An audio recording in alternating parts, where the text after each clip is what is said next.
بسم اللہ الرحمن الرحیم۔ آج سورۃ البقرہ کا رکوع نمبر 34 ہے، اور اس رکوع سے متعلق میرے پاس 8 سوالات ہیں، اور یہ وہ رکوع ہے، اس میں آیت الکرسی بھی ہے۔ اور آیت الکرسی کی آپ کو معلوم ہے کہ قرآن مجید میں اس طرح بڑی اہمیت ہے کہ رسول اللہ صلی اللہ علیہ وسلم نے اسے قرآن کا چوتھائی حصہ قرار دیا ہے۔ یعنی اللہ سبحانہ و تعالیٰ نے قرآن مجید میں جو کچھ بیان فرمایا ہے، خاص طور پر اپنی ذات اور اپنی صفات کے حوالے سے، تو قرآن کا چوتھائی حصہ اس آیت الکرسی میں بیان ہے۔ یہ آیت الکرسی گویا کہ ایسے ہے کہ جیسے کوزے میں سمندر کو، دریا کو بند کر دیا جاتا ہے۔ یہ اہمیت ہے آیت الکرسی کی۔ رکوع نمبر 34 کا پہلا سوال وہ یہ ہے کہ آیت نمبر 254 میں انفقوا سے مراد زکوٰۃ ہے یا صدقہ خیرات ہے؟ کیونکہ زکوٰۃ کے بارے میں تو الگ سے واضح حکم آیا ہے، اگر کوئی شخص زکوٰۃ دے مگر ویسے صدقہ نہ کرے تو کیا وہ اس آیت کو جھٹلانے والا ہوگا؟ تو میرا خیال ہے کہ اس سوال میں جو بات پوچھی گئی ہے اس کی تو میں وضاحت کر دوں گا، لیکن سب سے پہلے اس بات کو سمجھنے کی ضرورت ہے کہ آخر اللہ سبحانہ و تعالیٰ نے یہاں پہ انفقوا کا ذکر کیا، اور پھر انفقوا کے ساتھ ایک ایسے دن کا ذکر کیا کہ جس میں نہ خرید و فروخت ہوگی، نہ دوستی کام آئے گی، اور نہ شفاعت کام آئے گی۔ پہلے تو ہم اس آیت کی تلاوت کرتے ہیں، ترجمہ پڑھتے ہیں، پھر اس کے بعد میں یہ بتاؤں گا کہ یہاں پہ انفاق کا کیا تعلق بنتا ہے خرید و فروخت کے ساتھ، دوستی اور شفاعت کے ساتھ، اور اسی میں ہی اس سوال کا جواب بھی ہوگا۔ یا ایھا الذین آمنوا، اے ایمان والو، انفقوا مما رزقناکم من قبل، خرچ کرو اس سے جو ہم نے تمہیں دیا، من قبل اس سے پہلے کہ ان یاتی یوم لا بیع، کہ آئے وہ دن کہ جس میں نہ بے ہے، بے کا مطلب خرید و فروخت، بلا خلہ اور نہ کوئی دوستی ہے، اور نہ ہی بلا شفاعہ اور نہ کوئی سفارش، والکافرون هم الظالمون، اور کافر ہی ظالم ہیں۔ قرآن مجید کے 2-3 مقامات اس حوالے سے میں آپ کے سامنے رکھتا ہوں۔ سب سے پہلے سورۃ ابراہیم ہے، آیت نمبر ہے 31، اور یہ قرآن مجید کی 14ویں صورت ہے۔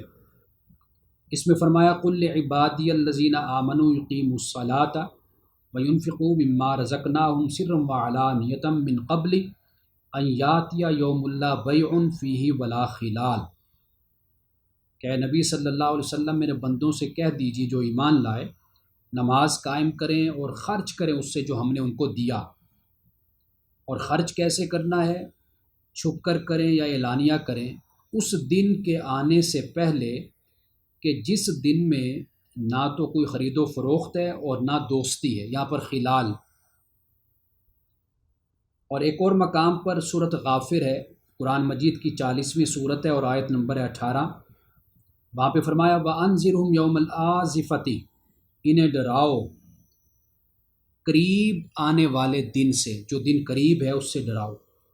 اور وہ دن کیسا ہوگا؟ اذ القلوب لدى الحناجر کاظمین ما للظالمین من حمیم ولا شفیع یطاع، اور یہ دن ایسا ہوگا کہ دل حلق میں آ پھنسیں گے اور وہ دل غم سے بھرے ہوئے ہوں گے۔ تو اس دن نہ ظالموں کا کوئی ہمدرد ہوگا اور نہ کوئی ایسا سفارشی شفاعت کرنے والا ہوگا، یطاع، جس کی اطاعت کی جائے، جس کی بات کو سنا جائے۔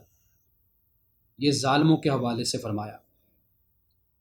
ایک اور مقام پر سورۃ الدخان میں واضح طور پر یہ فرما دیا یوم لا یغنی مولا عن مولا شیئا ولا هم ینصرون، کہ قیامت کا دن وہ دن ہے کہ جس دن کوئی دوست دوسرے دوست کے کام نہیں آئے گا، اور ولا هم ینصرون، اور وہ مدد نہیں کیے جائیں گے، الا من رحم اللہ، مگر جس پہ اللہ نے رحم کر دیا، انہ هو العزیز الرحیم، بے شک وہی اللہ غالب رحم کرنے والا ہے۔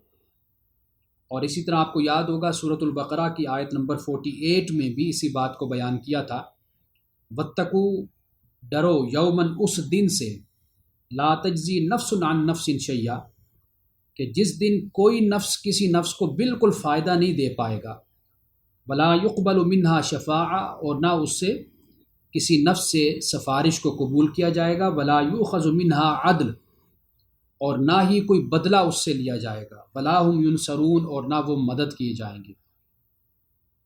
اب یہاں پہ بنیادی طور پر جو نظریہ مشرکین اور کفار کے اندر اور یہاں تک کہ اہل کتاب میں بھی پایا جاتا تھا، وہ نظریہ یہ تھا کہ قیامت کے روز یہ ہمارے گھڑے ہوئے خدا، معبودان باطل، اور ہم جو کچھ بھی اپنی زندگی میں کر لیں گے تو وہ ہمارے لیے بخشش اور شفاعت کا باعث بن جائیں گے۔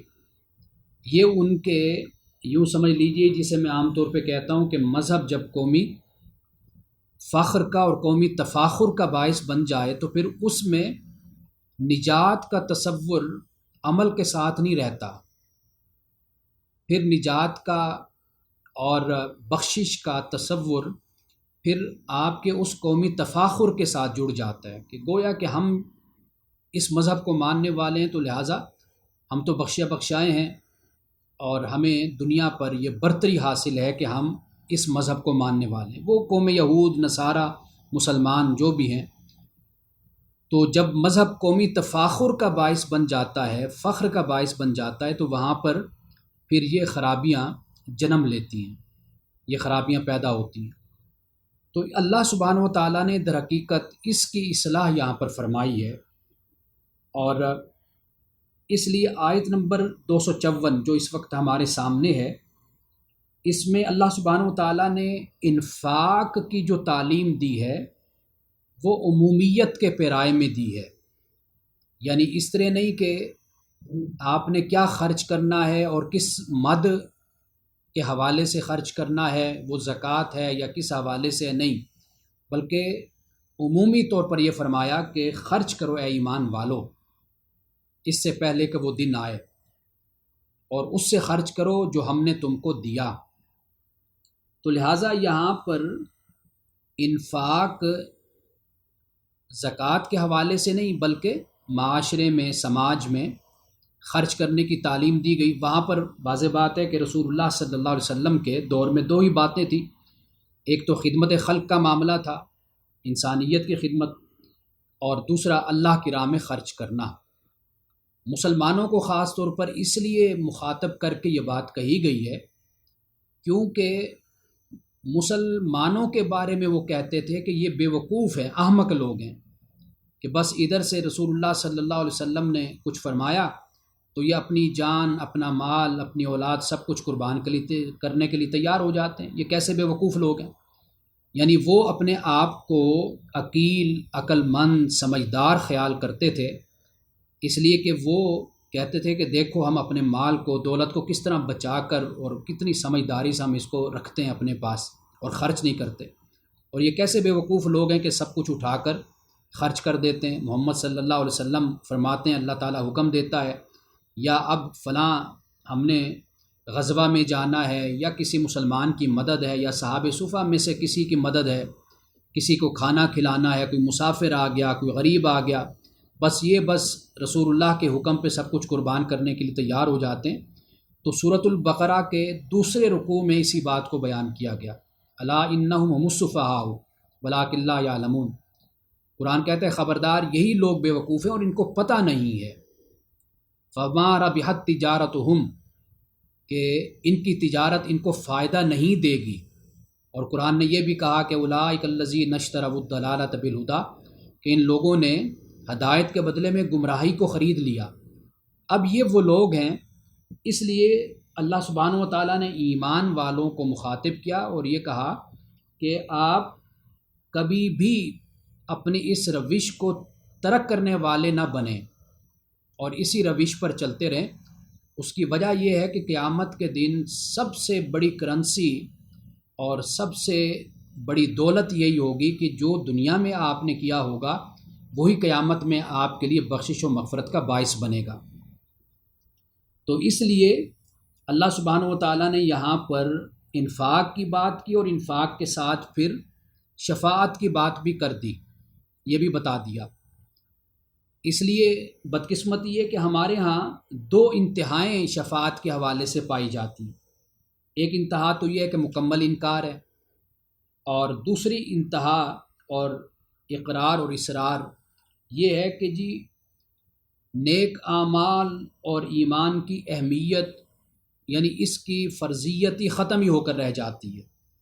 یعنی اس طریقے سے شفاعت کا اقرار ہوتا ہے اور اس کا اصرار ہوتا ہے کہ جو انسان کے نیک اعمال ہیں اور انسان کی جو زندگی ہے وہ بالکل اللہ کے احکام اس میں غیر اہم ہو کر رہ جاتے ہیں، بس شفاعت کی بات کی جاتی ہے۔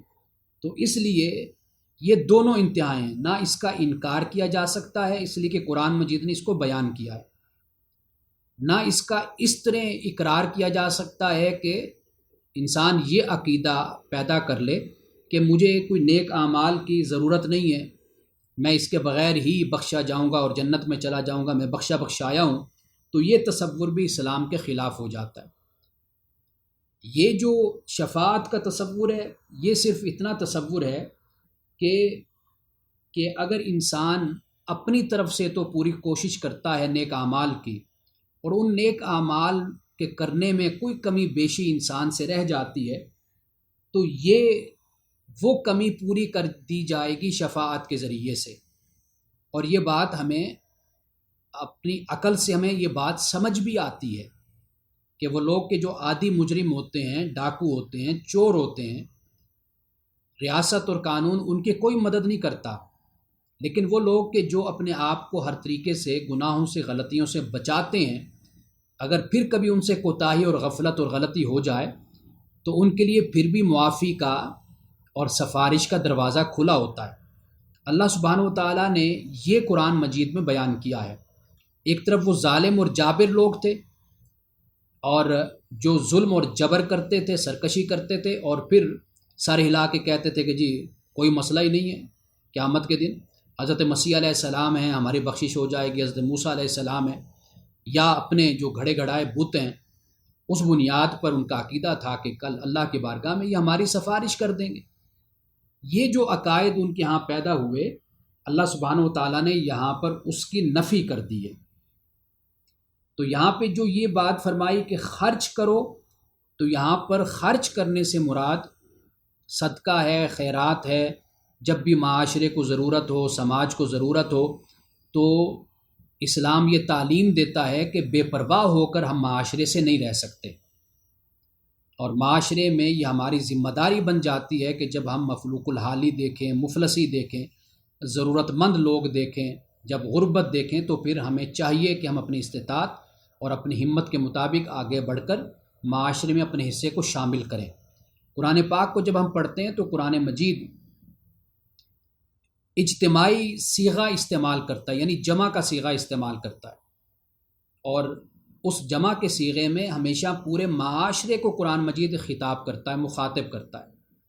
یعنی مثال کے طور پر جب قرآن یہ کہتا ہے کہ جو یہ کنوارے لوگ ہیں ان کے تم نکاح کر دو، یا قرآن یہ کہتا ہے کہ لونڈیوں کا نکاح کر دو، یا قرآن پاک یہ کہتا ہے غلاموں کا نکاح کر دو، یا قرآن اس طرف رغبت دلاتا ہے کہ تم جو لوگ معاشرے میں، سماج میں رہتے ہیں، جو غیر شادی شدہ ہیں، تم ان کا نکاح کر دو، تو انکحوا کا صیغہ استعمال کرتا ہے اللہ تعالیٰ، یعنی پورے معاشرے سے خطاب کرتا ہے اور بات کرتا ہے کہ یہ ایسا نہیں ہونا چاہیے کہ کوئی ایک فرد اپنی ذمہ داری خیال کرے، بلکہ یہ پورے معاشرے کی ذمہ داری ہوتی ہے۔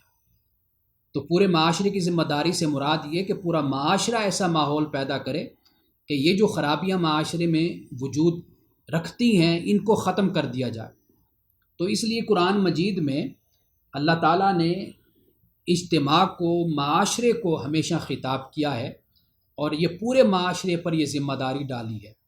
تو اسی طرح یہاں پر جب اللہ سبحانہ و تعالیٰ ایمان والوں سے کہتا ہے خرچ کرو اس سے جو ہم نے تمہیں دیا، تو اس سے مراد یہ ہے کہ معاشرے میں جہاں پر بھی زکوٰۃ تو لازم ہے، فرض ہے، واضح بات ہے، وہ تو دینا ہی ہے، لیکن مسلم معاشرے کا جو چال چلن ہوتا ہے، جسے میں کلچر کہتا ہوں، وہ یہ ہوتا ہے کہ وہ دیتے رہتے ہیں، اپنی ہمت اور اپنی استطاعت کے مطابق خرچ کرتے رہتے ہیں، اور وہ کان اور آنکھیں بند کر کے نہیں بیٹھتے اپنے معاشرے سے، بے پرواہ اور بے حس ہو کر نہیں بیٹھتے۔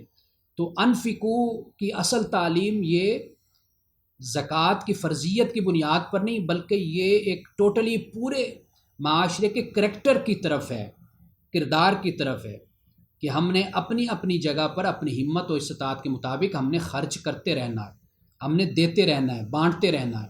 یہ اصل انفقو سے یہ تعلیم دی جا رہی ہے۔ تو اس لیے کہ اگر کوئی شخص زکوٰۃ دیتا ہے تو زکوٰۃ تو فرض ہے، لیکن فرض ادا کرنے کے بعد بھی انسان بالکل علیحدہ ہو کر نہیں بیٹھ سکتا۔ زکوٰۃ کے علاوہ بھی اس پر یہ ایک لحاظ سے ذمہ داری اخلاقی بھی ہو جاتی ہے، معاشرتی بھی اور اجتماعی ذمہ داری بھی ہو جاتی ہے کہ وہ پھر بھی اپنے معاشرے کا خیال رکھے۔ تو اس لیے اگر کوئی زکوٰۃ دیتا ہے تو صدقات اور خیرات یہ مسلمان کا ایک چلن ہے، ایک کردار ہے، ایک اس کی سیرت ہے، اس کا طرز زندگی ہے۔ وہ کبھی بھی سانپ بن کر اپنی دولت پر نہیں بیٹھے گا، وہ خرچ کرتا رہے گا۔ تو یہ ایک اجتماعی طور پر معاشرے کا اللہ سبحانہ و تعالیٰ نے ایک نقشہ کھینچ کر ہمیں بتایا ہے کہ یہ ہے اسلامی معاشرہ کہ جس میں مسلمان خرچ کرتے رہتے ہیں اور ان کو خرچ کرتے رہنا چاہیے۔ اور مسلمان کے پیش نظر چونکہ آخرت ہے تو اللہ سبحانہ و تعالیٰ اس لیے پھر انفاق کے ساتھ آخرت کا بھی ذکر کر دیتا ہے، تاکہ مسلمان اپنی منزل کو اور اپنے مقصد کو کبھی اپنی آنکھوں سے اوجھل نہ ہونے دے، اسے یہ یاد رہے کہ میں نے اللہ کی بارگاہ میں حاضر ہونا ہے اور جواب دینا ہے۔ اور یہ بھی ساتھ یاد دہانی کرا دی گئی کہ اگر تم اپنے دامن کو نیک اعمال سے، اچھے کاموں سے خالی لاؤ گے تو پھر یہ مت امید رکھنا کہ وہاں پر کوئی سفارش ہو جائے گی، کوئی خرید و فروخت ہو جائے گی، کوئی دوستی کام آ جائے گی۔ نہیں، اپنے دامن کو نیکیوں سے بھر کر میرے پاس لانا تاکہ تمہاری بخشش اور مغفرت ہو سکے۔ تو یہ ایک اسلوب اور ایک انداز ہے کہ جس سے ایک مسلمان کو انفاق کی طرف متوجہ کیا جا رہا ہے، اور اسے بتایا جا رہا ہے کہ اسی زندگی میں جو تجھے مہلت اللہ نے دی ہے، اسی میں تو محنت کر کے، کام کر کے، جو تیری ہمت استطاعت ہے اس کو خرچ کر کے۔ اور سب سے اہم بات یہ کہ یہاں پر جو یہ فرمایا مما رزقناکم، اس سے جو ہم نے تمہیں دیا، رزق سب کچھ ہے جو آپ کو اللہ نے دیا ہے، جو مجھے دیا ہے، یہ صحت، یہ وقت، یہ علم، صرف پیسہ مراد اس سے نہیں ہے، مال بھی مراد ہے، اس سے علم بھی مراد ہے، یہاں تک کہ چھوٹے چھوٹے کاموں میں آپ اپنے آپ کو خرچ کرتے ہیں، اپنے آپ کو لگاتے ہیں، یہ سب کچھ اس رزق کے اندر شامل ہو جاتا ہے۔ تو اب آپ اندازہ کیجئے کہ یہ انفاق کا جو دامن ہے یہ کتنا وسیع ہو جاتا ہے کہ اس میں سب کچھ شامل ہو جاتا ہے۔ ایک عالم ہے تو وہ علم پھیلاتا ہے، ایک مالدار ہے وہ مال خرچ کرتا ہے، کسی کے پاس وقت ہے وہ وقت دیتا ہے، کوئی نوجوان ہے وہ اپنی صلاحیت، اپنی طاقت کو اللہ کی راہ میں خرچ کرتا ہے۔ تو گویا کہ ہر جگہ پر انسان کسی نہ کسی حوالے سے پھر مکلف بن جاتا ہے کہ وہ کچھ نہ کچھ اپنے معاشرے کو ڈیلیور کرتا رہے۔ تو یہاں پر در حقیقت اس بات کی طرف اشارہ کیا ہے۔ بس آخری جملہ اس حوالے سے یہ کہوں گا کہ خوش فہمی میں جو لوگ مبتلا ہوتے ہیں نا کہ آخرت میں کوئی چکر شکر چل جائے گا ہمارا، جیسے ہمارے ہاں ایگزامینیشن ہال میں لڑکے بڑی بے پرواہی سے پھر رہے ہوتے ہیں، ایگزامینیشن ہال میں جانے سے پہلے وہ کہتے ہیں یار کوئی نہ کوئی اندر سفارش لڑا لیں گے، کوئی نقل شکل چل جائے گی، کام چل جائے گا ہمارا۔ تو یہ دنیا میں تو یہ معاملہ کسی صورت میں ہو سکتا ہے، لیکن آخرت میں نہیں۔ یہ خوش فہمی میں جو مبتلا لوگ ہیں اللہ تعالیٰ نے ان کی خوش فہمی کو دور کر دیا ہے یہاں پر کہ بھائی کوئی دے دلا کر، کوئی دوستی، تعلق، سفارش، کوئی اس طرح معاملہ چل جائے گا، تو اللہ نے کہا ایسا معاملہ نہیں چلے گا۔ ایمان کا معاملہ بڑا سنجیدہ معاملہ ہے، اس معاملے میں انسان کو سنجیدہ ہو کر چلنا چاہیے۔ اب اس کے بعد دوسرا سوال ہے کہ اللہ تعالیٰ اپنی الوہیت کا اعلان بار بار کیوں کرتا ہے؟ حالانکہ طاقتور کبھی بھی بار بار یہ نہیں کہتا کہ میں ہی طاقتور ہوں، میرے سوا کوئی طاقتور نہیں۔ اب معاملہ یہ ہے کہ یہ سوال تو کیا گیا ہے، لیکن اللہ سبحانہ و تعالیٰ جب اپنی طاقت کا اظہار کرتا ہے یا بتاتا ہے، اس کا ہرگز مقصد یہ نہیں ہوتا کہ اللہ تعالیٰ کوئی اپنی طاقت کا اظہار کر کے کوئی، جس طرح دنیا کا کوئی طاقتور اپنے دھونس جماتا ہے، تو یہ بالکل ایسا ہرگز نہیں ہے۔ قرآن مجید پڑھنا چاہیے، مطالعہ کرنا چاہیے۔ اللہ سبحانہ و تعالیٰ جس طرح اپنا تعارف کرواتا ہے ہم سے، سب سے پہلی آیت میں آپ کے سامنے یہ رکھ رہا ہوں کہ سورۃ الاعراف آیت نمبر 172، اب اس میں اللہ سبحانہ و تعالیٰ نے یہ فرمایا ہے کہ وَإِذْ أَخَذَ رَبُّكَ مِن بَنِي آدَمَ مِن ظُهُورِهِمْ ذُرِّيَّتَهُمْ وَأَشْهَدَهُمْ عَلَىٰ أَنفُسِهِمْ أَلَسْتُ بِرَبِّكُمْ قَالُوا بَلَىٰ شَهِدْنَا أَن تَقُولُوا يَوْمَ الْقِيَامَةِ إِنَّا كُنَّا عَنْ هَٰذَا غَافِلِينَ۔ یہاں پہ اللہ سبحانہ و تعالیٰ نے یہ فرمایا کہ تیرے رب نے بنی آدم سے ان کی پیٹھوں سے ان کی ذریت کو نکالا اور پھر ان کو انہی پر گواہ بنایا، اور یہ کہا کہ الستُ بربکم، کیا میں تمہارا رب نہیں ہوں؟ قالوا بلا شہیدنا، انہوں نے کہا جی بالکل ہم گواہی دیتے ہیں کہ آپ ہمارے رب ہیں۔ ان تقولوا یوم القیامت، فرمایا کہ پھر یہ نہ ہو کہ تم یہ کہنا کہ قیامت کے دن انا کنا عن ھذا غافلین، کہ بے شک ہم تو غافلین میں سے تھے، ہمیں پتہ ہی نہیں چلا۔ اللہ سبحانہ و تعالیٰ نے اپنی ذات کا شعور انسان کی فطرت اور جبلت میں رکھ دیا ہے، یہ حقیقت ہے، اور اسی بنیاد پر ہی قیامت کے دن انسان سے سوال ہوگا، جس کا ذکر اس آیت میں آیت نمبر 172 سورۃ الاعراف میں آ گیا۔ نبی کی دعوت نہ پہنچی تو پھر بھی جواب دے، اگر دعوت پہنچ گئی تو پھر تو حجت تمام ہو گئی۔ یعنی اگر ایک انسان، میں مثال دیا کرتا ہوں، اور یہ مثال میں نے درس نظامی کی کتاب حسامی میں یہ میں نے پڑھی تھی، کہ پہاڑ پر کوئی رہتا ہے، کوئی نبی نہیں آتا، لیکن قیامت کے دن اللہ کی ذات کے بارے میں وہ ضرور جواب دہ ہے۔ اس لیے جواب دہ ہے کہ اللہ تعالیٰ کی نشانیاں بالکل بدی نشانیاں، واضح نشانیاں اس کائنات میں پھیلی ہوئی ہیں۔ انسانی عقل ہے، وہ دیکھتا ہے مخلوق کو، خالق کا تصور قائم ہوتا ہے اس کے ذہن، تو کم از کم خدا کے بارے میں انسان جواب دہ ہے۔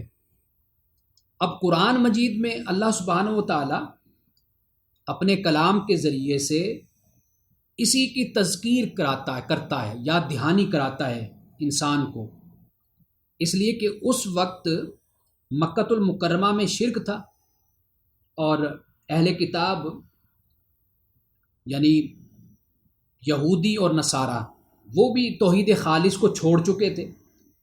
عقیدہ کے علاوہ کردار و اخلاق کی خرابی، جور و ظلم، تکبر، سرکشی، وہ بھی اپنی انتہا کو پہنچ چکی تھی، اور زمین پہ خدائی کا دعویٰ کرنے والوں کے ساتھ اللہ سبحانہ و تعالیٰ نے جب بات کی، اب زمین پر خدائی کا دعویٰ کرنے والے تھے فرعون، نمرود، یہ سب لوگ، تو اللہ سبحانہ و تعالیٰ نے ان لوگوں کے ساتھ پھر قہار بن کر اور جبار بن کر کلام کیا، قہاریت و جباریت کے ساتھ کلام کیا۔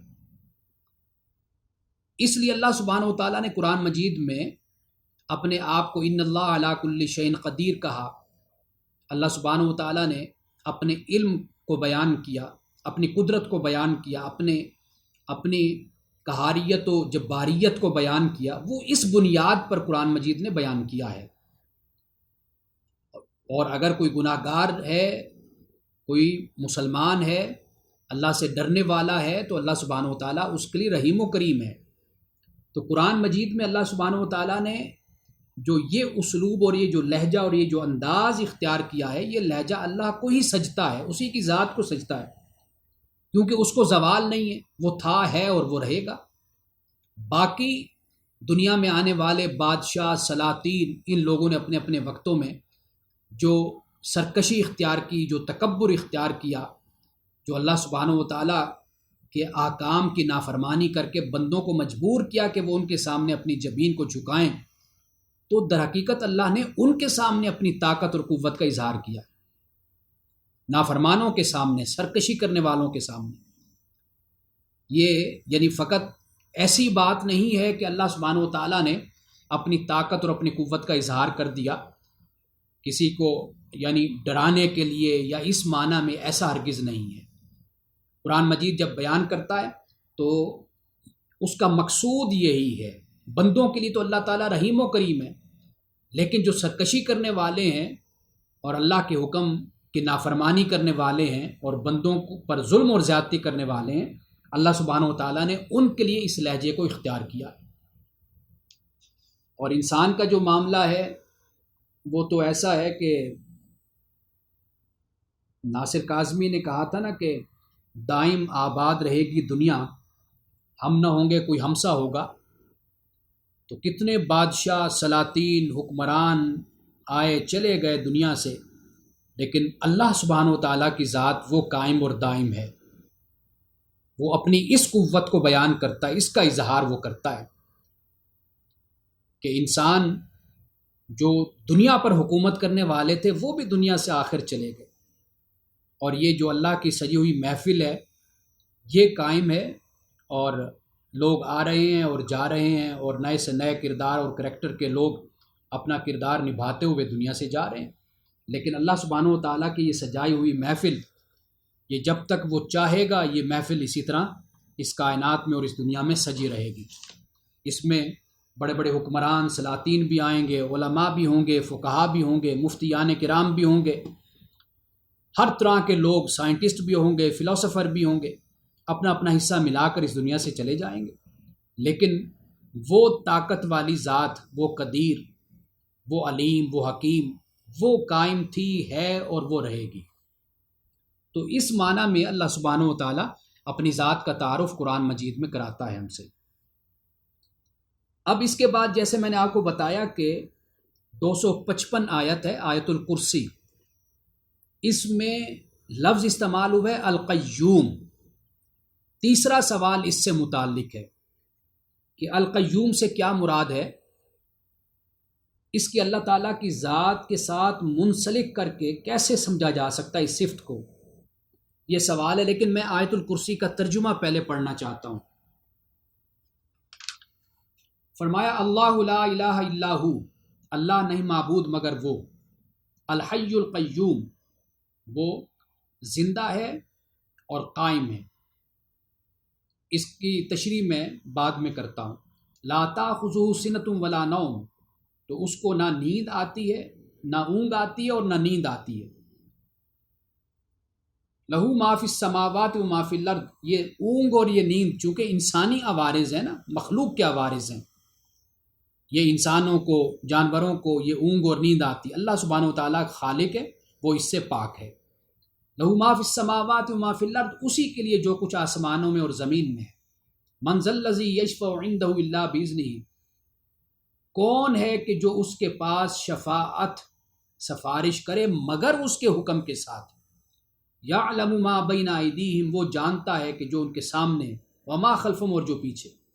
ولا یحیطون بشیء من علمہ الا بما شاء، اور اس کے علم کا کچھ بھی وہ احاطہ نہیں کر سکتے مگر وہ جو چاہے۔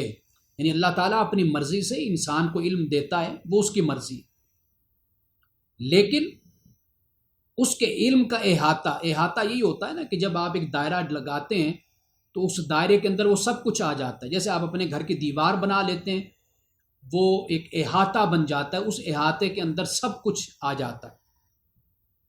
تو اس طرح انسان اللہ کے علم کا احاطہ نہیں کر سکتا، مگر اللہ تعالیٰ جو چاہتا ہے وہ انسان کو عطا کر دیتا ہے۔ جیسے روح کے بارے میں نے گزشتہ درس ہفتے میں آپ کو بتایا تھا، یسألونک عن الروح، آپ سے پوچھتے ہیں روح کے بارے میں، آپ فرما دیجئے کہ یہ امر ربی ہے، اور انسانوں کو جو علم دیا گیا ہے اس کے بارے میں وہ کم علم ہے جو ان کو دیا گیا۔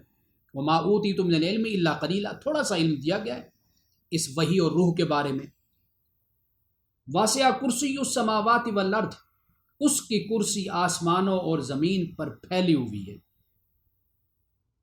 ولا یعودہ حفظہما، اور ان کی حفاظت، آسمانوں اور زمین کی حفاظت اللہ کو تھکاتی نہیں ہے۔ ہم تو تھک جاتے ہیں نا اپنی ذمہ داریاں ادا کر کے، لیکن اللہ سبحانہ و تعالیٰ کی ذات نہیں تھکتی۔ وہو العلی العظیم، اور وہ بہت بلند اور بڑی عظمت والا ہے۔ یہ آیت الکرسی ہے۔ اب اس میں سوال ہے القیوم کے بارے میں، اور القیوم قیوم ہے کیا؟ امام راغب اصفہانی وہ اپنی مفردات میں اس حوالے سے لکھتے ہیں کہ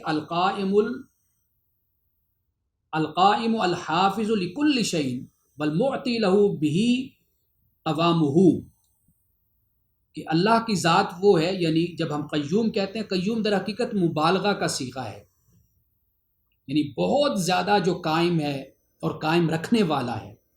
اردو میں ہم اس کا بہت زیادہ لفظ اس کے ساتھ استعمال کرتے ہیں مبالغے کے لیے۔ تو اللہ کی ذات یعنی قیوم کون ہے؟ قائم اور ہر شے کی حفاظت کرنے والا ہے، اور پھر وہ اس شے کو اسباب عطا کرنے والا ہے جن اسباب کے ذریعے سے وہ چیز قائم ہوتی ہے۔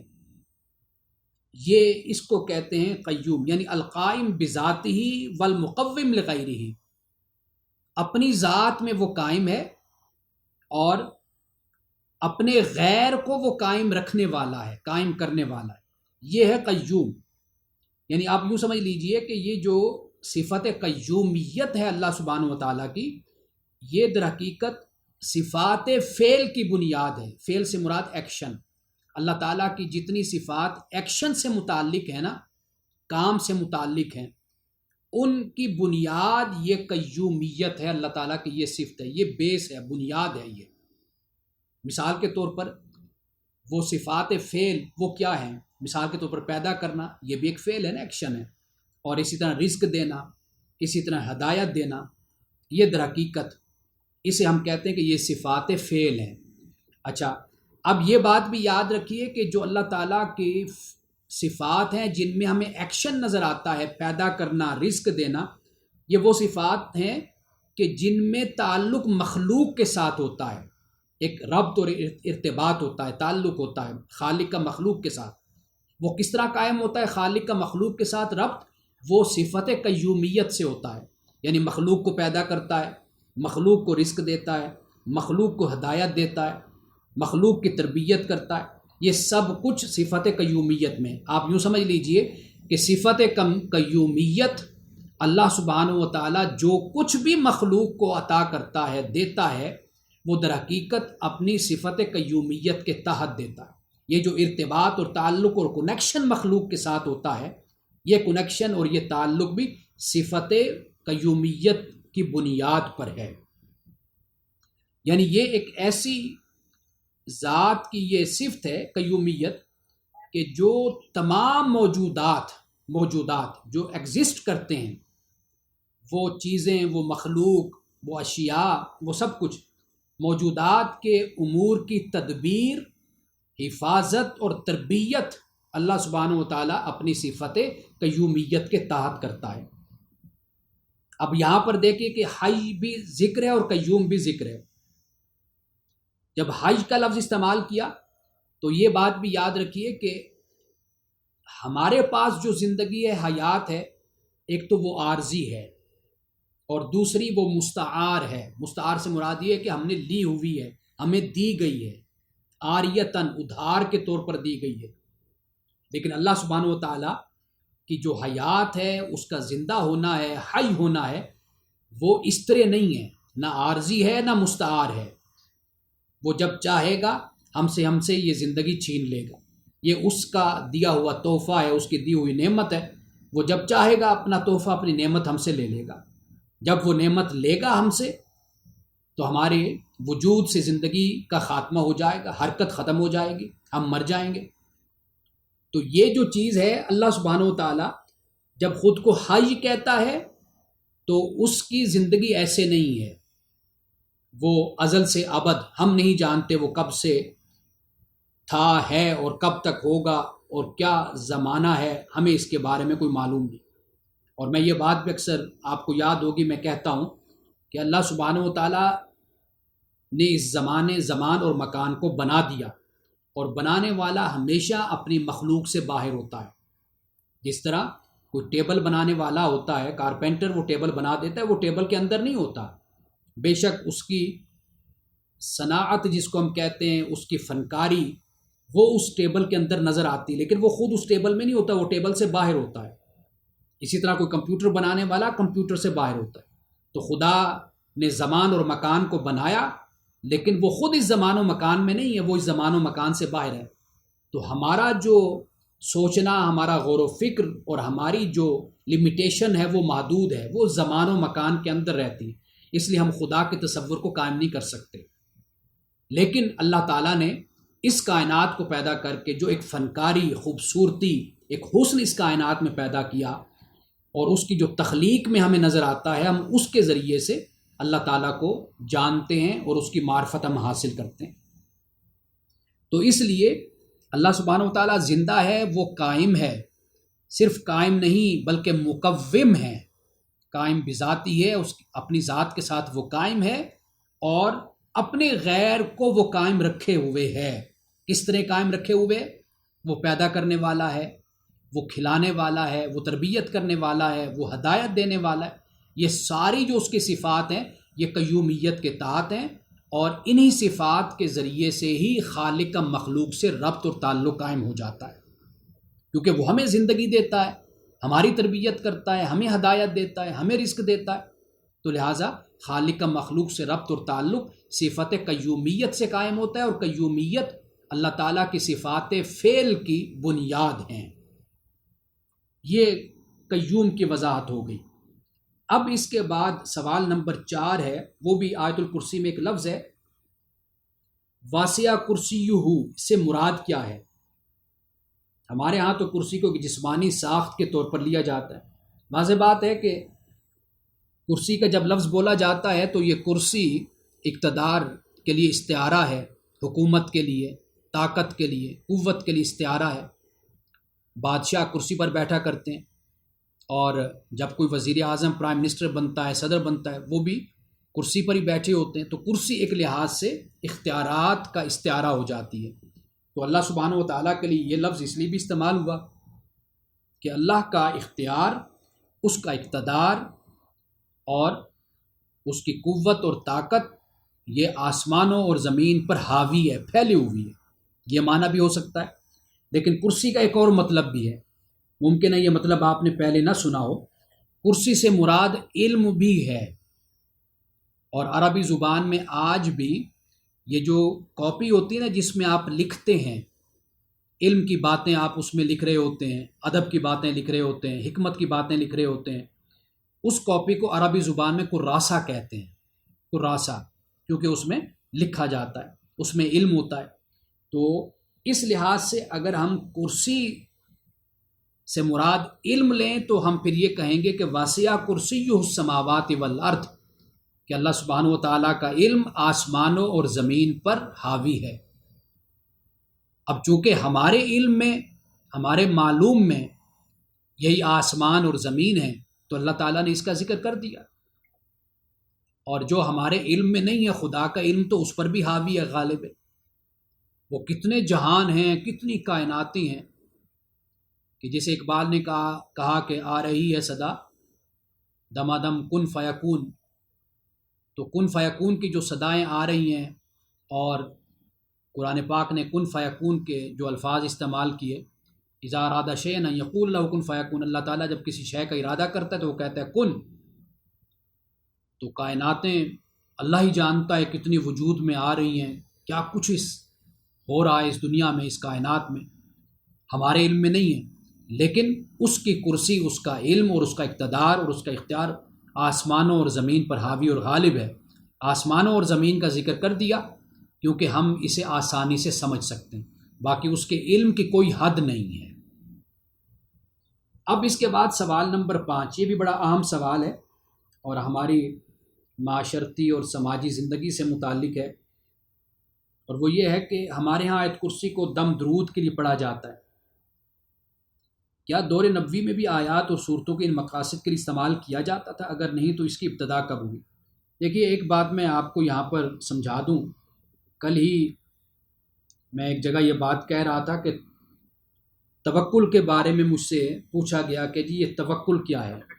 بہت سے لوگ ایسے ہیں کہ جو ہاتھ پر ہاتھ دھرے بیٹھے رہتے ہیں اور کوئی کام نہیں کرتے اور کہتے ہیں یہ توکل ہے ہمارا، اور بدقسمتی سے ہمارے بہت سے لوگ میرے ذاتی طور پر جاننے والے ایسے لوگ ہیں کہ جو خود کو صوفی کہلاتے ہیں اور تصوف کا بڑا مطالعہ کرتے ہیں، اور وہ اس طرح کی سوچ اور یہ رویہ اختیار کرتے ہیں کہ وہ کہتے ہیں جی ہم کچھ نہیں کرتے، بس اللہ تعالیٰ ہمیں دینے والا ہے، بس توکل اسی چیز کا نام ہے۔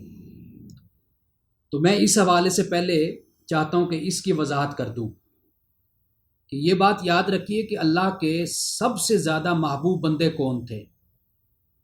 واضح بات ہے کہ وہ نبی اور رسول تھے، اللہ کے وہی محبوب بندے تھے، پسندیدہ وہی بندے تھے اللہ کے۔ لیکن آپ جانتے ہیں کہ کیا اللہ کے پیغمبروں نے روزی کے لیے، رزق کے لیے کیا محنت نہیں کی تھی؟ واضح بات ہے کہ انہوں نے محنت کی تھی۔ ان کی زندگی میں مشکلات اور مصائب کیا ان کی زندگی میں نہیں آئے تھے؟ بلکہ عام انسان سے بڑھ کر ان کی زندگی میں مشکلات اور مصائب آئے تھے۔ لیکن اللہ نے انہیں تو یہ نہیں فرمایا تھا کہ بھئی آپ گھر میں بیٹھے رہو اور میں سب کچھ گھر میں تمہیں پہنچا دوں گا اس لیے کہ تم میرے بڑے پیارے بندے ہو، میرے محبوب اور پسندیدہ ہو۔ اللہ نے ان سے یہ نہیں فرمایا۔ تو اس سے بات یہ سمجھ آتی ہے کہ اگر توکل کا مطلب یہ ہو کہ بندہ کوئی ہاتھ پاؤں نہ ہلائے، نہ باہر نکلے، نہ محنت کرے، تو پھر اس کے لیے تو سب سے پہلے پیغمبروں کو اس پر عمل کرنا چاہیے تھا، اور اللہ پر توکل کرتے ہوئے گھروں میں بیٹھ جاتے، نہ میدان کارزار میں جاتے، نہ دشمنوں سے، کفار سے پتھر کھاتے، نہ ان کو تبلیغ اور دعوت دیتے، سارا کام بیٹھے بیٹھے سارا کچھ ہو جاتا۔ اکثر انبیاء علیہ السلام نے بکریاں چرائی تھیں، اور انبیاء علیہ السلام، کوئی درزی، کسی نے لوہے کا کام کیا، کسی نے لکڑی کا کام کیا، حلال روزی کمائی، محنت کی۔ یعنی وہ پیشے جو ہمارے معاشرے میں آج عزت کا باعث نہیں خیال کیے جاتے، وہ حلال روزی کے سارے پیشے پیغمبروں نے اختیار کیے، حلال روزی کمائی، محنت کی۔ حضرت موسیٰ علیہ السلام کو دیکھی، حضرت یوسف علیہ السلام کو دیکھی، حضرت داؤد کے بارے میں نے گزشتہ درس میں آپ کو بتایا کہ آپ بھی بکریاں چرایا کرتے تھے۔ تو اس لیے ایک تو اس تصور کو درست کرنے کی ضرورت ہے کہ توکل بنیادی طور پر یہ ہے کہ اللہ سبحانہ و تعالیٰ پہ انسان کا بھروسہ اور یقین، اور دنیا کے وسائل اسباب کو استعمال کرنا، اور استعمال کر کے اللہ کے حکم کے مطابق آگے بڑھنا، لیکن بھروسہ اور یقین اللہ کی ذات پر ہو۔ در حقیقت اس کو توکل کہتے ہیں۔ اللہ سبحانہ و تعالیٰ نے انسان کو حکم دیا محنت کرنے کا، باقی انسان اس پر یقین اور اس پر بھروسہ کر کے محنت کے نتیجے کو چھوڑ دیتا ہے کہ وہ جو اس کی مرضی، جو اس کی منشا، جو اس کی چاہت، وہ مجھے عطا کر دے گا۔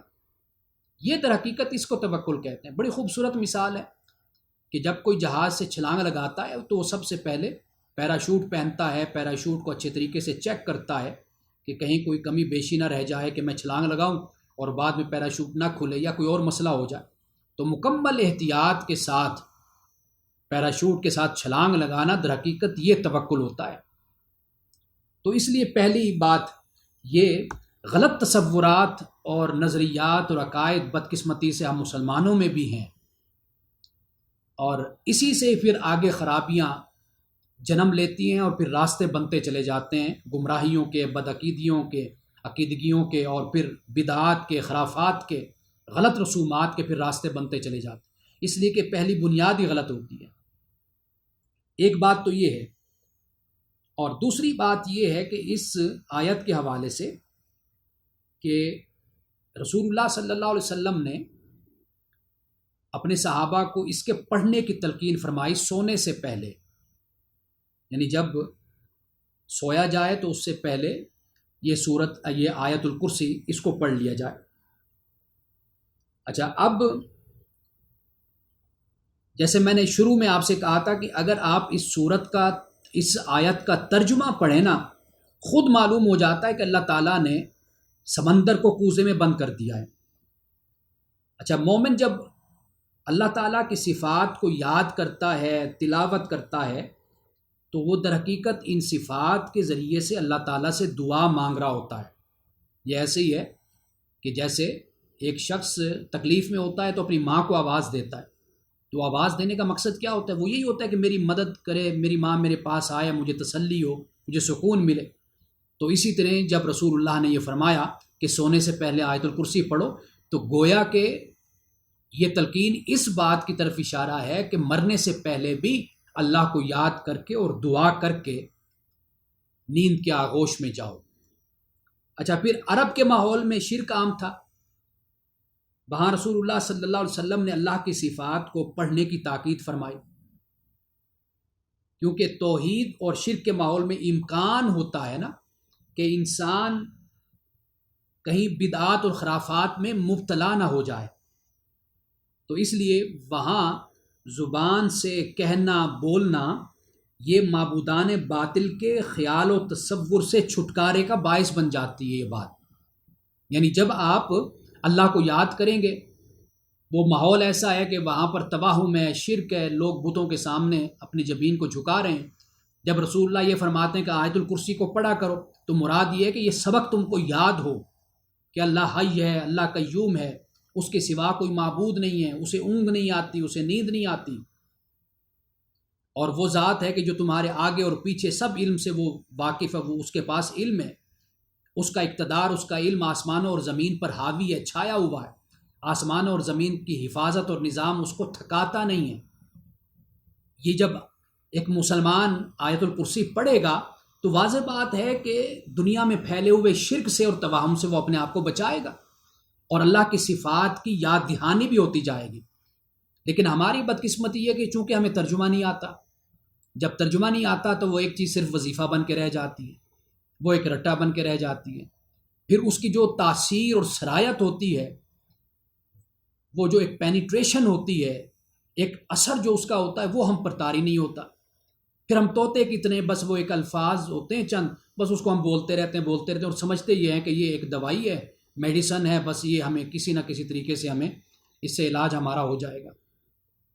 تو اس طرح معاملہ نہیں ہوتا، دین میں یہ تصور ہرگز نہیں ہے۔ اللہ کے رسول نے جب صحابہ سے کہا آیت الکرسی پڑھو سونے سے پہلے، آپ سوچیں کہ ان کے ایمان کی سطح کیا تھی کہ جب رسول اللہ نے انہیں کہا کہ آیت الکرسی پڑھو تاکہ تم حالت ایمان اور توحید کے تصور کے ساتھ تم سو آرام کرو، اور جب تم اٹھو تو پھر بھی تمہاری ایمان کی حالت ہو۔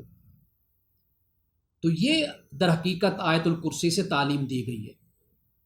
تو اس لیے اس بات کو یاد رکھنا چاہیے، اور میں اکثر طور پہ کہتا ہوں کہ جو کام صحابہ نے کبھی کبھی کیا تھا نا، وہ ہم عادت بنا لیتے ہیں، اور جو کام وہ ہمیشہ کرتے تھے وہ ہم کبھی کبھی کرتے ہیں۔ یعنی کبھی رسول اللہ صلی اللہ علیہ وسلم نے اگر کسی نے کہا کہ کوئی آپ مجھے پڑھنے کے لیے بتا دیجئے کسی پریشانی میں یا کسی معاملے میں، یا اس وقت یہودیت کا ایک اثر تھا، جادو کا اور توہمات کا، تو رسول اللہ نے کہا کہ بھئی آپ فلاں آیت پڑھ لیا کریں۔ اب وہ آیت بھی ایک دعا بھی ہے، اور اس کے اندر جو تعلیم اور تربیت اور ہدایت ہے وہ بھی صحابی یا صحابیہ اس کو سمجھتے ہیں، یہ آپ نے بتا دیا۔ جب وہ حدیث وہ روایت ہم تک پہنچی، ہم نے اس کو وظیفہ بنا لیا اور تسبیح پکڑ لی، اور 100 دفعہ 200 دفعہ 500 دفعہ ہم نے اس کو پڑھنا شروع کر دیا۔ لیکن اس کے اندر جو اثر اور تاثیر ہے وہ ہم نے چھوڑ دی، ہم بھول گئے، جس سے ہمارا عمل بدلتا ہے، ہماری سوچ بدلتی ہے، ہمارا کردار اور اخلاق بدلتا ہے، وہ اس کی طرف ہم نے اپنے آپ کو متوجہ نہیں کیا۔ یعنی وہ کبھی والا جو کام تھا، کبھی کوئی شخص آیا، کبھی کوئی صحابیہ آئی، بس وہ باقاعدہ طور پر ہم نے اس کو اختیار کر لیا۔ لیکن وہ جو اکثر کام کرتے تھے، قرآن مجید کی تلاوت کرنا، قرآن کو سمجھنا، قرآن پڑھ کر رونا، قرآن ان پر اترتا، ان کے دل میں اترتا تھا، وہ چیز ہمارے اندر پیدا نہ ہوگی۔ وہ روزانہ کرتے تھے صحابہ، رسول اللہ صلی اللہ علیہ وسلم کی سنت ہے وہ۔ جیسے تہجد کا میں ذکر اکثر طور پہ کرتا رہتا ہوں کہ تہجد کی نماز وہ لوگ پڑھا کرتے تھے، پابندی کے ساتھ پڑھتے تھے۔ تو مطلب کہنے کا یہ ہے کہ وہ جو کبھی کوئی روایت ہمیں رسول اللہ کی زندگی سے ایک بار مل گئی، 2 مرتبہ مل گئی، وہ ہمارا زندگی کا وظیفہ بن گیا۔ اور جو سنت ہے اور جو ایک مستقل دین ہے جنہیں صحابہ نے اختیار کیا، رسول اللہ نے اختیار فرمایا، بزرگوں نے اختیار فرمایا، وہ ہماری زندگی میں کبھی کبھی نظر آتا ہے۔ تو ہم نے ترتیب بالکل الٹ کر دی ہے۔ ہم اپنی ترتیب کو جب سیدھا کریں گے نا تو انشاءاللہ تعالی ہماری زندگیوں سے پریشانیاں بھی ختم ہوگی، اور اس ترتیب سے ہمیں یہ فائدہ ہوگا کہ دین کے ساتھ ہمارا تعلق شعوری، ایمانی اور حقیقی قائم ہو جائے گا۔ یہ جو اب تعلق ہے نا دین کے ساتھ خدا، یہ مطلب کا تعلق ہے۔ تو خدا کے ساتھ تعلق ہم ایسا بنائیں کہ اللہ سبحانہ و تعالیٰ اپنے دین کے صدقے سے ہماری پریشانیوں کو دور فرمائے، اور اگر پریشانی ہو بھی صحیح، اس کو ہم اللہ کی طرف سے ایک آزمائش، امتحان اپنے لیے خیال کریں، اور کوشش کریں کہ اس حال میں بھی اللہ تعالیٰ کے ہم شکر گزار بندے بن کر رہیں۔ یہ سوال نمبر 5 ہے۔ سوال نمبر 6 ہے، اگر دین میں اکراہ نہیں ہے تو اوائل اسلام میں مذہب کے نام پر مختلف ریاستوں پر قبضہ کیوں کیا جاتا تھا؟ وہاں کے باسیوں سے اسلام قبول نہ کرنے پر جزیہ وصول کیوں کیا جاتا تھا؟ سب سے پہلی بات تو یہ یاد رکھیے، اب میں ذرا مختصر آپ کو جواب دیتا ہوں، وقت ہمارا ختم ہو رہا ہے، کہ ہر شخص عقیدہ اختیار کرنے میں آزاد ہے۔ قرآن پاک نے بالکل کیٹاگوریکلی اس چیز کو بیان کر دیا۔ سورۃ الکہف میں فرمایا فمن شاء فلیؤمن ومن شاء فلیکفر، جو چاہے مومن بن جائے اور جو چاہے کفر اختیار کر لے۔ دنیا میں فیصلہ نہیں ہوگا، آخرت میں اس کا فیصلہ ہوگا۔ ایک بات تو یہ ہے۔ اب جزیہ جو ہے یہ خود اس بات کی علامت ہے کہ انہیں زبردستی مسلمان نہیں کیا جاتا تھا۔ جزیہ ایک معمولی سی رقم تھی۔ جزیہ کیا تھا؟ ایک معمولی سی رقم تھی۔ وہ رقم اس وعدے پر تھی کہ جان، مال، آبرو کی حفاظت اسلامی ریاست، اسلامی حکومت کرے گی، اور اس کے بدلے میں یہ معمولی سی رقم غیر مسلم ادا کریں گے۔ یہ ایک معاہدہ ہوتا تھا، اور غیر مسلم پر جبر کر کے ان کو جنگ پر بھی نہیں بھیجا جا سکتا تھا۔ یہ بھی معاہدے میں شامل ہوتا تھا کہ جنگ میں غیر مسلم شریک نہیں ہوں گے، ان کو آزادی ہوگی۔ اچھا، اب معاملہ دوسرا یہ آ جاتا ہے کہ مسلم حکمرانوں کا جو رویہ تھا، اگر انہوں نے اچھا کیا تو اسلام کی پیروی کی، اگر انہوں نے برا سلوک کیا ہے تو واضح بات ہے کہ یہ رسول اللہ صلی اللہ علیہ وسلم کی سیرت کے بالکل خلاف ہے۔ اور پھر یہ بات بھی یاد رکھیے کہ ہر دور میں واقع ہونے والا کوئی بھی حادثہ ہے یا کوئی حکمران کا سلوک اور رویہ ہے، اس کے بھی جائزہ لینے کی ضرورت ہوتی ہے کہ اس کے سیاسی حالات کیا تھے، کیا صورتحال تھی۔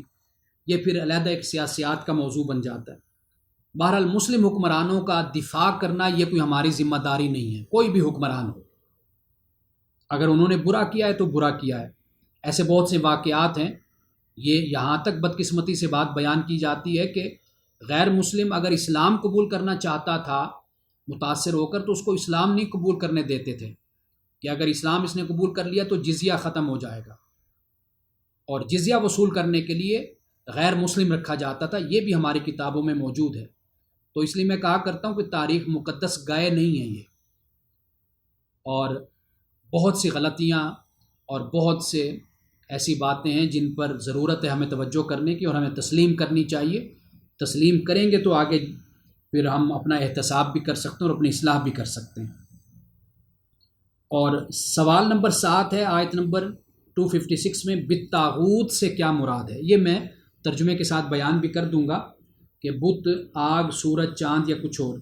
سمپل سمجھ لیجئے کہ طغا کا لفظ قرآن مجید میں آیا ہے، اس کا مطلب ہوتا ہے حد سے گزرنا، اور جو بھی سرکش ہو اس کو طاغوت اس کو کہا جاتا ہے۔ سورۃ النساء میں اللہ نے فرمایا الم تر الی الذین اوتوا نصیبا من الکتاب یؤمنون بالجبت والطاغوت، کیا تو نے نہیں دیکھا ان لوگوں کو جنہیں کتاب سے میں سے حصہ دیا گیا؟ یہ یہودی، یہ جبت پر ایمان رکھتے ہیں اور طاغوت پر ایمان رکھتے ہیں۔ جبت سے مراد کیا ہے؟ بے حقیقت بات، بے اصل، بے فائدہ چیز۔ وہ کیا ہے؟ جیسے جادو وغیرہ، وہم، خیالی باتیں، ایسے خود بخود گھڑتے رہنا، سوچتے رہنا، اور برا گمان جیسے ہو جاتا ہے، سپرسٹیشن جس کو ہم کہتے ہیں، اس کو جبت کہتے ہیں۔ اللہ تعالیٰ نے دیکھا آپ نے کہ قوم یہود میں یہ چیزیں پیدا ہو گئی تھی، حالانکہ تورات تھی ان کے پاس، تورات میں تحریف ہوئی یا ان کا تعلق تورات سے کمزور ہو گیا، پھر کیا ہوا؟ پھر یہ خرابیاں پیدا ہو گئیں۔ اور طاغوت کیا ہے؟ طاغوت شیطان بھی ہو سکتا ہے، اور طاغوت انسان کا نفس بھی ہو سکتا ہے۔ لیکن ذرا وضاحت کے ساتھ بیان کروں، دیکھیے، ایک ہے فسق، ایک ہے کفر، اور ایک ہے طاغوت۔ فسق کیا ہے؟